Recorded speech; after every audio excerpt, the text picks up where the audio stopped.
नमस्कार, इन खबर में आपका स्वागत है। मैं विद्याशंकर तिवारी हूँ। जहाँ एक तरफ पूरे देश में दिल्ली से लेकर के और अहमदाबाद तक, लखनऊ, पटना और पूर्वोत्तर CAA को लेकर के हंगामा मचा है, वहीं इन सबसे बेपरवाह मोदी सरकार अपने अगले एजेंडे पे लग गई है और PM मोदी एक बहुत बड़ा फैसला लेने वाले हैं। उसको लेकर के उन्होंने 21 दिसंबर को सेक्रेटरीज और मंत्रियों की बैठक बुलाई है। मोदी सरकार के मंत्रियों की यह पहली बैठक होगी जिसमें उनके कामकाज की समीक्षा की जाएगी और इसके आधार पे ही उनके फ्यूचर के बारे में डिसीजन होगा।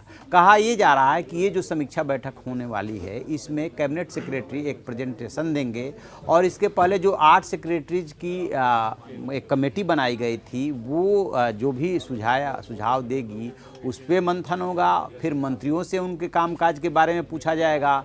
ये देखा जाएगा कि किस मंत्री ने कितना काम किया, उनका जनता से कितना जुड़ाव है, क्योंकि इस समय देश की जो परिस्थितियां है उस पर इस बात पे जोर दिया जा रहा है कि सांसदों और मंत्रियों का अपने क्षेत्र में जनता से जुड़ाव होना ज़रूरी है। और अब सेक्टर वाइज काम सौंपा जाएगा ताकि जो है किसी तरह से जो आर्थिक मंदी है उसमें थोड़ी सी तेज़ी आए, बूम आए। मोदी सरकार के सामने जो चैलेंज है, उस चैलेंज में एक बात और है कि इस पूरे CAA को लेकर के जो सहयोगी दल है, कहीं ना कहीं वो भी आंख तरेर रहे हैं। बेशक जो उनसे नहीं जुड़े हैं, चाहे BJD रही हो, चाहे और दल रहे हों, वो भी अब आगे NRC के लिए उनके सामने समस्या पैदा करने वाले हैं। JDU अलग अपनी राय रख रही है। तो इन सारी परिस्थितियों के मद्देनज़र BJP अब चाहती है कि हमारे MP और मंत्री सीधे जनता से जुड़ाव रखें ताकि सहयोगी दलों के ऊपर भी दबाव बने। ये जो मंत्रियों के मीटिंग लेने जा रहे हैं और सेक्रेटरीज की PM मोदी, वो सरकार बनने के बाद ये पहली मीटिंग होगी।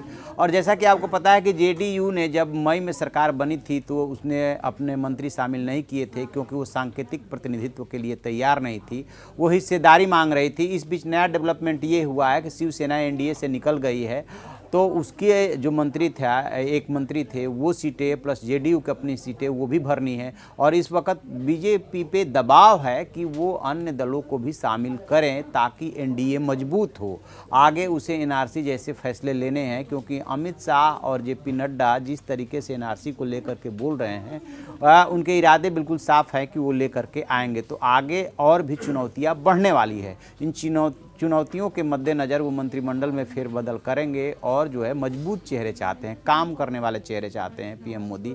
तो देखते हैं कि अब ये जो समीक्षा होने जा रही है लगभग 7 महीने बाद, इसके बाद से कौन कौन से मंत्रियों की विदाई होती है और कौन कौन से नए चेहरे इंडक्ट किए जाते हैं, उसमें JDU से कितने मंत्री शामिल किए जाते हैं। तो इस पे सबकी नज़र लगी हुई है। जैसे ही अपडेट मिलेगा हम आपको बताएंगे। आप देखते रहिए हमारा डिजिटल चैनल इन खबर। Thank you. इन खबर चैनल को सब्सक्राइब करें और बेल आइकन दबाना ना भूलें।